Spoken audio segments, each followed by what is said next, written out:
Hello? I'm just sorting my Instagram out.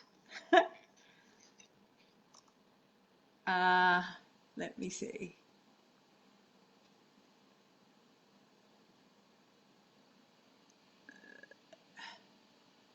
Okay, live. It is,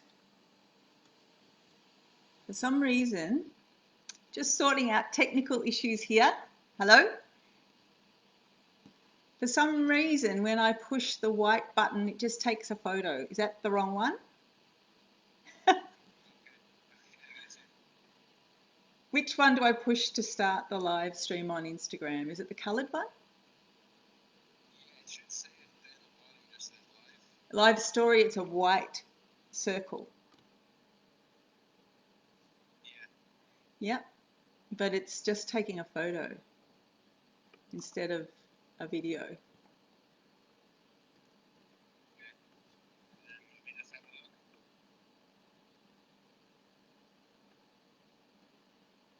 So it's just like a little circle with like a red dot and it says sort of rocket around it. Okay,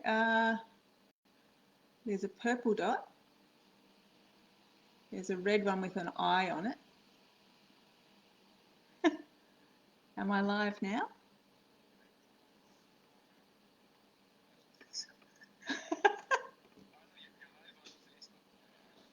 Hello, just solving technical problems here. Okay. Okay, just trying to get the Instagram happening. Okay, so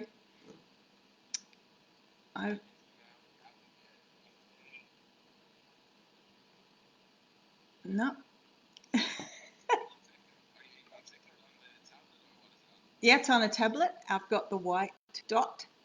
And hello, Dennis. Hi, Maria. Nice to see you. Just solving technical problems here. I've got the, there's a white circle with a white ring, and there is a multicolored circle with an eye in it, and then there's a purple spot.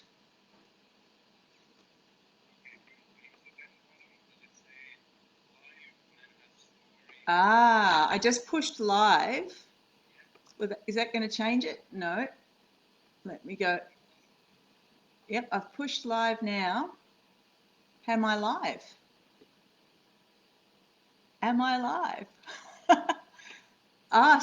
Swipe across live, says Claire. On Insta. Aha! You've solved it. Thank you, Claire Riley. You're a champion. I think I've got it sorted. Hello. Okay, I think we're good to go. Thanks, Connor.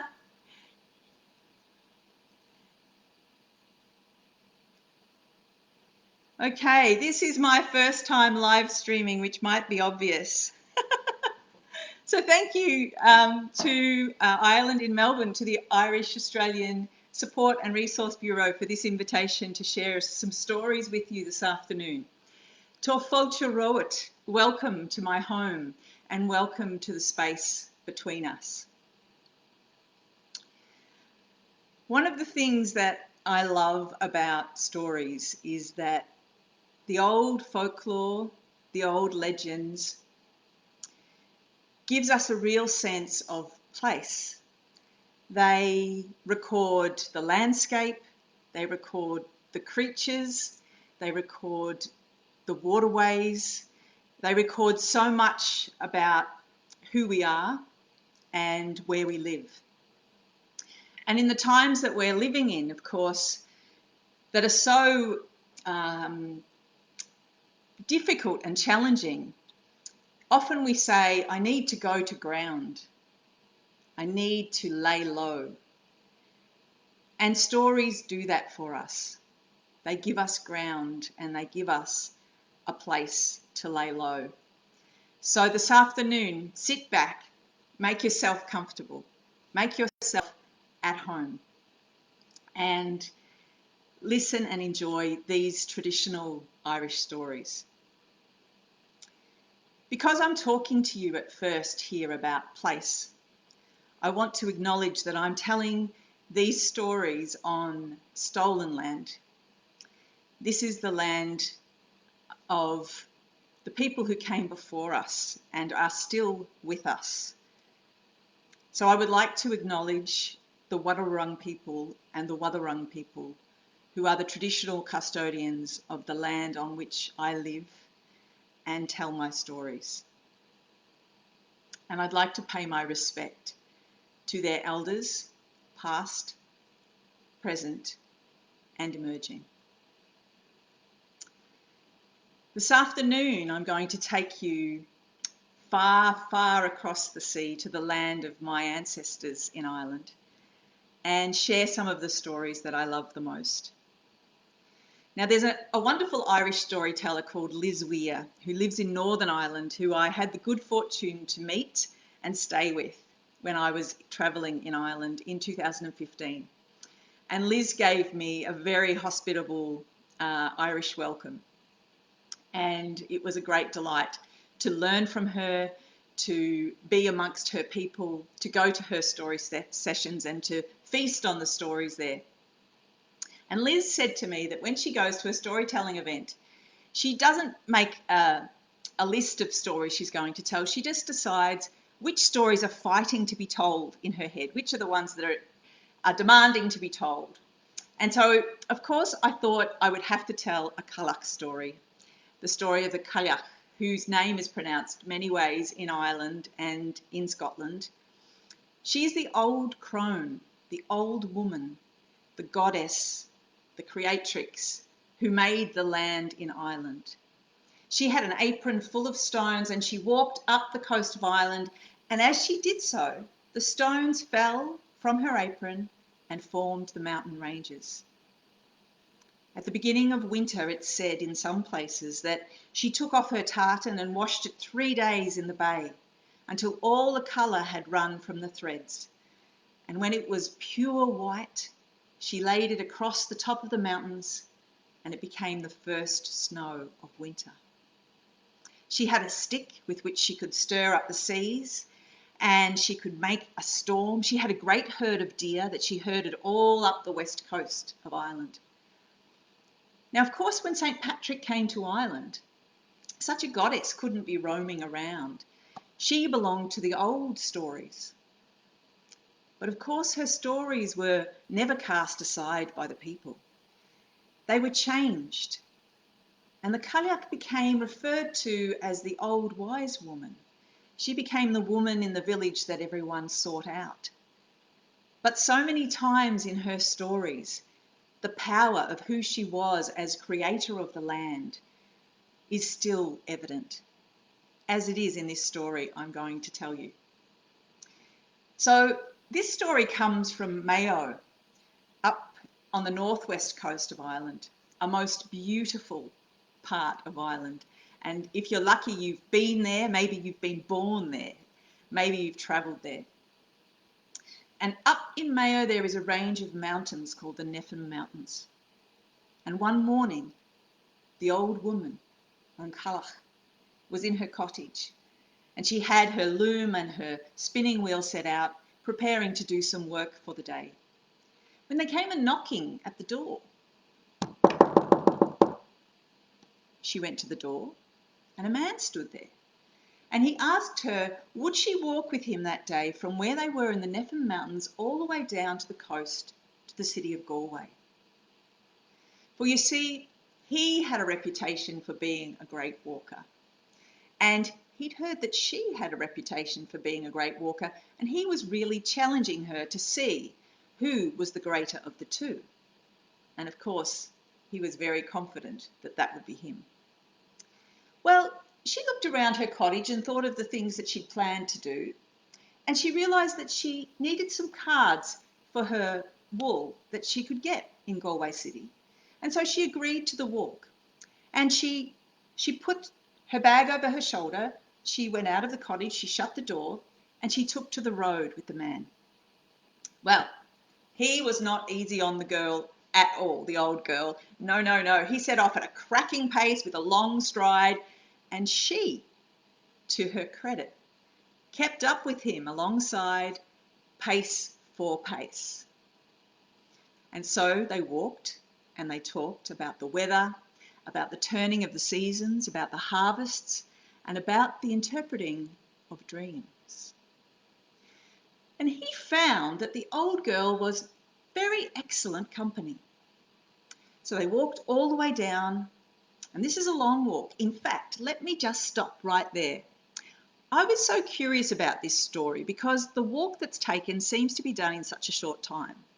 And I did a little bit of Googling, and I realised that the length of the journey would be about 92 kilometres, and that you would have to be walking at about 8.5 kilometres an hour to make the journey in the time that the story suggests. But the average walker only walks 3.5 kilometres an hour. So that makes this journey quite a feat, especially for an old woman. So they made their way into Galway City, and he went one way to buy the things that he needed to buy, and she went the other to get the things that she needed from the market. And then they turned around to leave Galway and to walk back up into the mountains. Well, as they came out along the road, another fellow asked if he could come and join with them. And they, being great hospitable people, welcomed him among them, and the three of them set off towards the Nepham Mountains. Well, they were not far up the road when they came to a place where a little river crossed the road. And they thought that if they were to go up the river to the crossing place, that would add quite a bit to their journey at the tired end of the day. And the three of them stood there deciding what to do. And what did the old girl do? Well, she picked up the man who'd walked with her since the morning. She tucked him under her arm. She stepped back from the river. She took a run up. She ran. She jumped. She landed on the far side. She set the man down on his feet, and she went to walk on. But what of the man that they had just joined in with, who was left on the other side? Well, he called out, "Oi, what about me then?"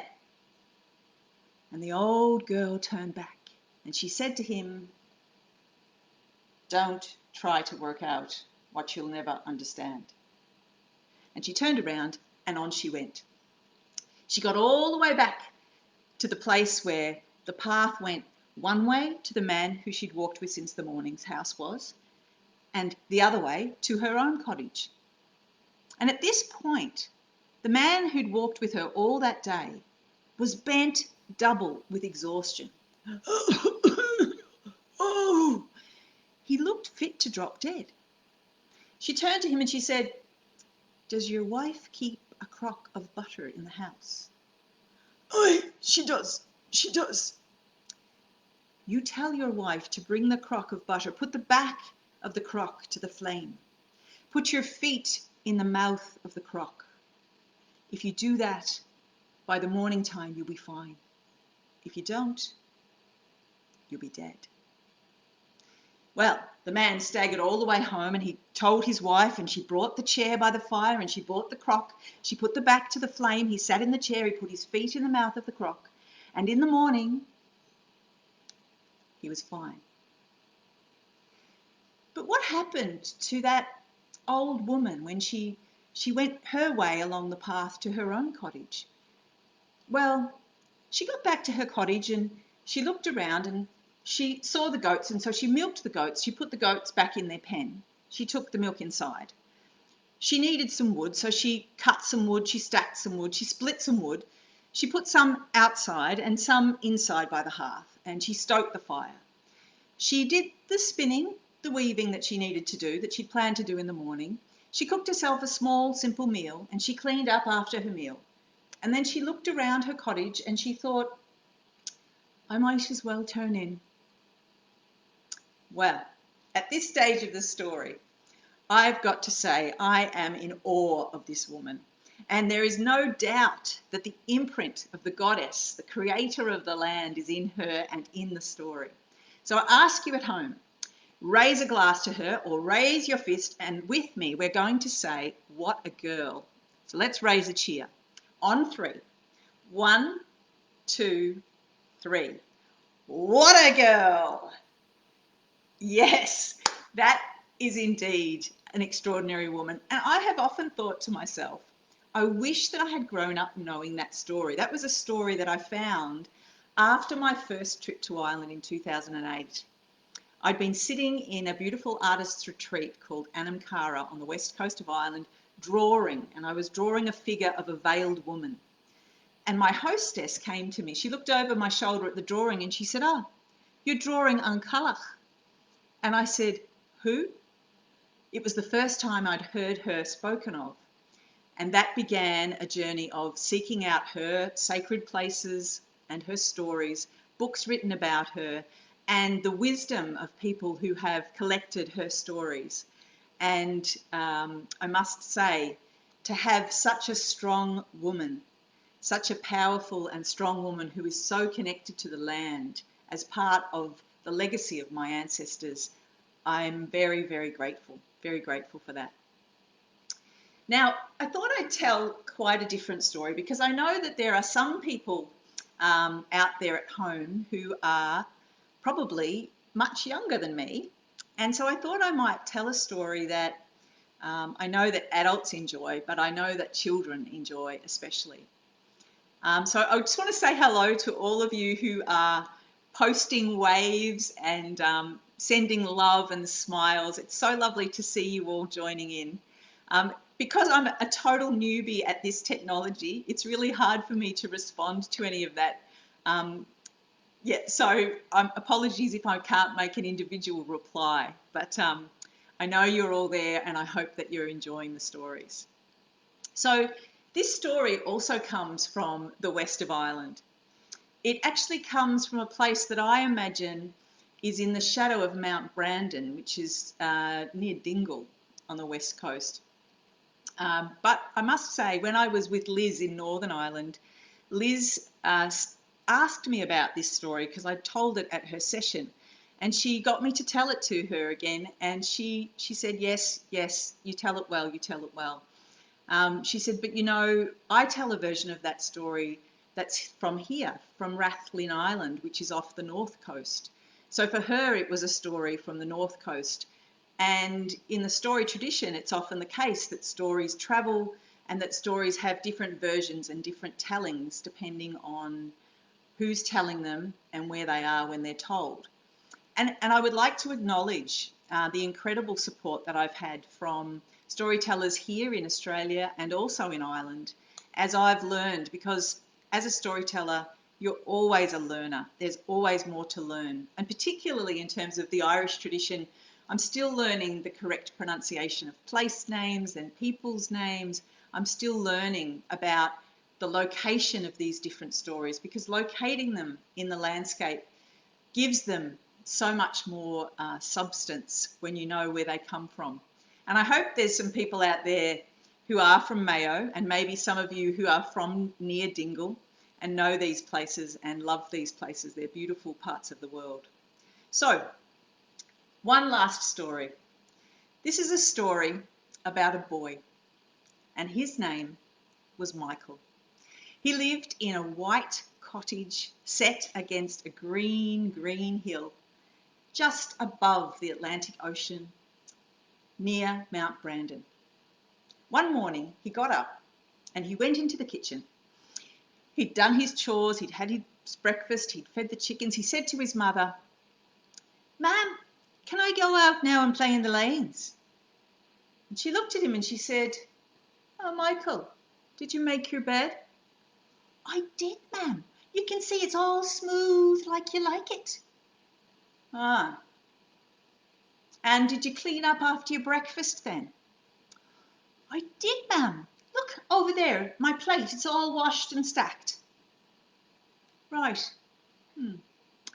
And have you been to feed the chickens?"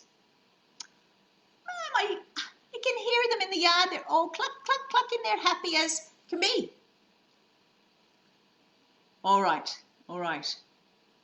You can go and play in the lanes." And he walked to the door. But his mother called after him, Michael, don't you go climbing on the cliffs." "Oh no, ma'am, I won't go near the cliffs." And he's out the door. And he gets as far as the gate. And his mother calls again. She calls, "Michael, Michael, don't go splashing about in the waves." "I won't go near the water, ma'am." And he runs up the lane.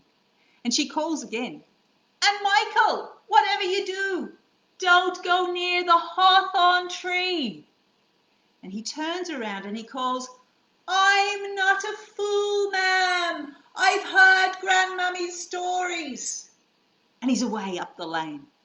Well, he's no sooner up the lane than he finds a big stick. And he takes hold of the stick and he draws all through the dirt in the lane, and he writes his name, and he draws all kinds of patterns as he drags it along the lane. And then he sees some stones and he thinks he'll try his muscles out. So he picks up one of the stones and he throws it.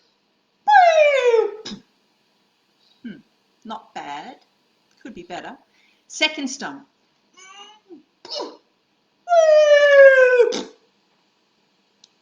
Pretty good. Finds another stone.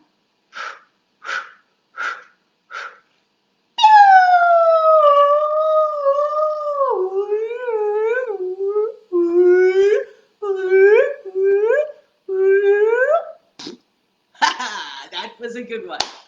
Well, just as he's thrown his last stone, Michael hears the sound of the sea.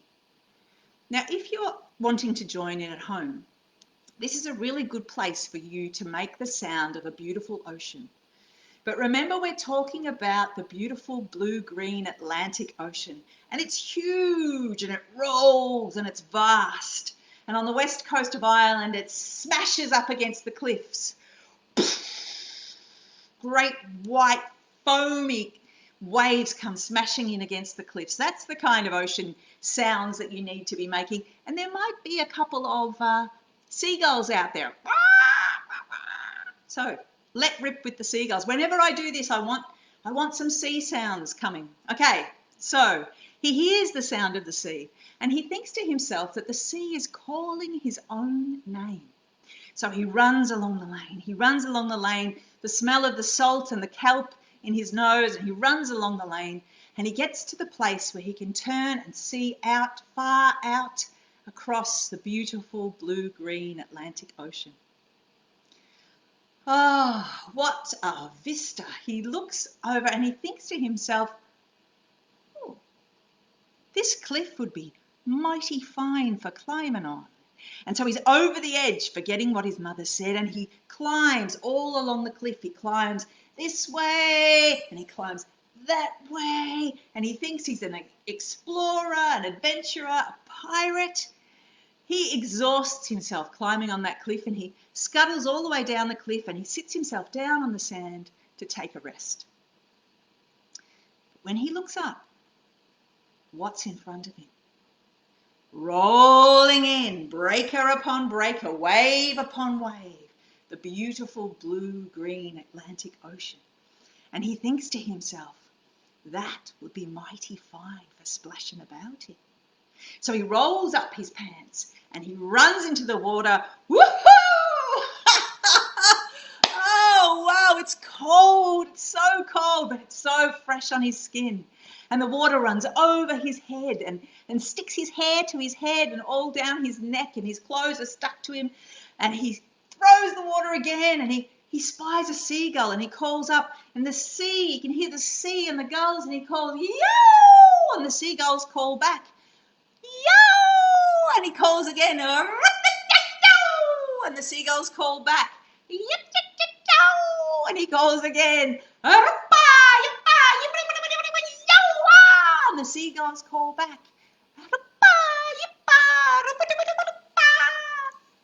well, he is exhausted by the time he's been splashing about in the waves, and he sits down on the beach and he catches his breath. Ah, that was good. But what's that sound? He can hear a sound and he realizes it's his stomach grumbling. And he realizes he's very hungry. He's been playing very hard for quite some time, and And he thinks to himself, where could he get something to eat at this time of day and this time of year? Blackberries. This is the time the blackberries are ripe. So he scampers back up the cliff and over the edge and along the stone wall to the place where the blackberries are growing thick and ripe. And he feasts himself. The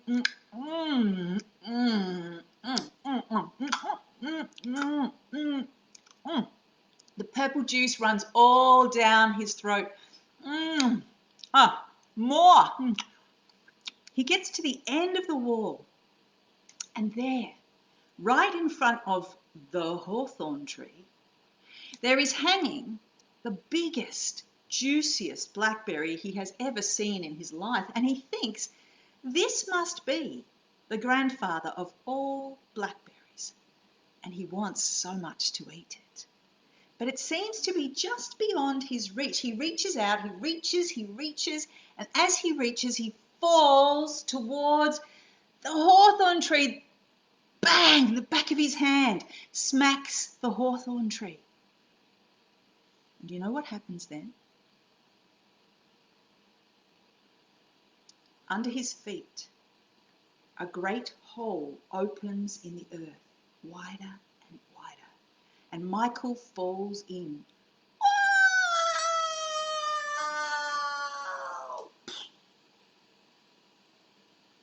When he stops, he realizes he is in the dark, in a room under the hawthorn tree.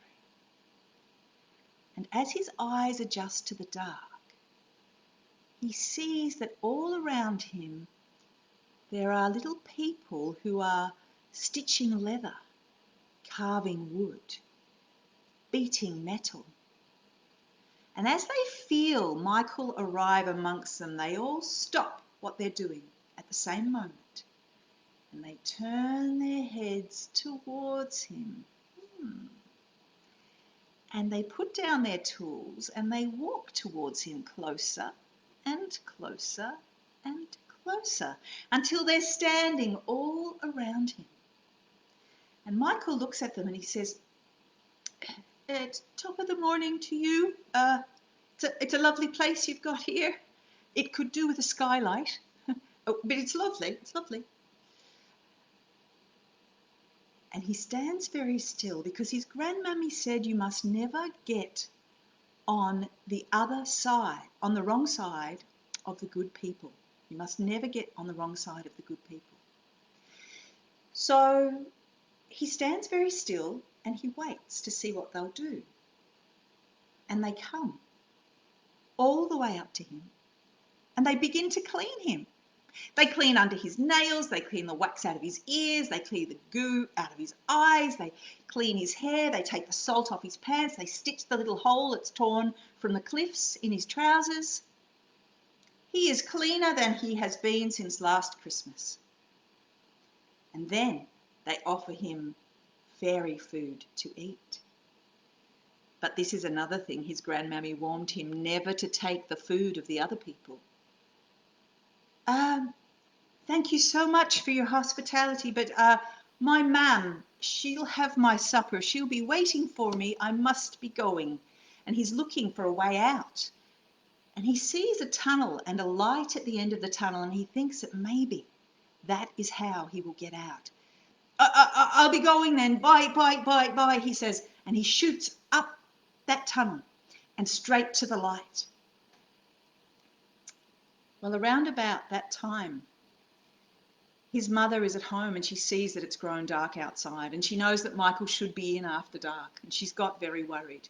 So she takes up her lantern, she goes into the lane and she says, "Michael, it's time to come in now, Michael." But there's no sign of him. She goes inside and she puts her lamp by the hearth and she takes out some mending that she needs to do. And she starts to get cross, as parents do sometimes when their children aren't doing what they're expected to do. Oh, that Michael, he knows he should be in by now. What has he got himself up to? She takes the lamp again. She goes back into the lane and she calls, "Michael, you get in here right now." or I'll... Michael? There's no sign, no sound, no movement. She goes inside and she's got past being angry, really. She's just worried now that she'll never see him again, and she's pacing up and down, wondering what could become of him, and she's starting to grow fearful that she might not see him again, or something terrible might have happened and she doesn't know how to help him. She takes her lamp and she goes out into the dark a third time. Michael, Michael, my love, come home to your mum, he says. Well, just then, as she's standing there in the darkness, there's the pounding of feet on the gravel and a shadow that looks like a beast, but it turns into a boy, and he runs straight to her and he throws his arms around her and she grabs him and she rubs his head. Michael, she says, Michael, my boy, and she takes him in. She gives him the supper she'd prepared for him. She sends him up to bed, and he's in his pajamas and he's got his blankets pulled right up under his chin when his mother comes by him. And he's been thinking, because he was raised to always tell the truth. And he knows that if he doesn't tell his mother the truth, she'll know. And he won't sleep a wink of sleep. So as she sits by him, he says, Ma'am, I went climbing on the cliffs.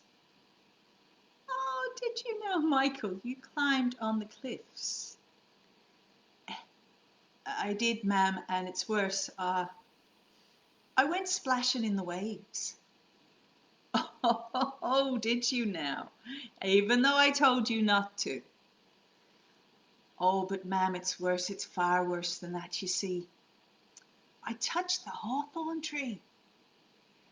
And out came the whole story about the blackberries and the hawthorn tree and the hole in the ground and the stitching and the sewing and the cleaning and the food and how he'd said no and how he'd found the way out. And by the time the whole story was out and the truth was out and the weight of it was off him, he had fallen into a deep sleep. Well, his mother looked at her boy, who she loved so much, and she took his blanket and she smoothed it over him, and she took his hand and she tucked it in to keep him from the cold, and she took his other hand and she picked it up, but she noticed in the flesh beside his thumbnail there was a tiny, tiny blackberry thorn. She brushed it out with her thumb, and as she did, a little tear rolled down her face. Not a sad tear, it was a happy tear, because she knew that if the fairies had cleaned every bit of the world from him, he would not have come home safe that night. So it was that tiny, tiny blackberry thorn that had kept him safe and sound.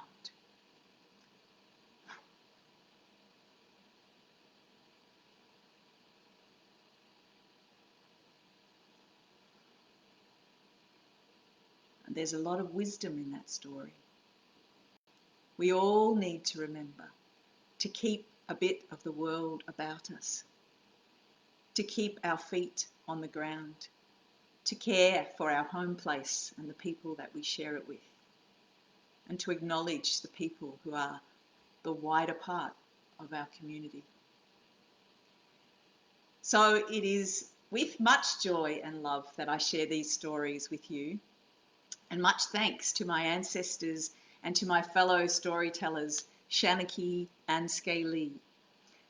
And I wish you all the very best. Goramila Mahagit. Thank you for listening to my story. And take care of each other. And thanks again to Ireland in Melbourne and the Irish Australian Support and Resource Bureau for inviting me to kick off the Sunday sessions. It's been a joy to spend time with you this afternoon. See you. All the best.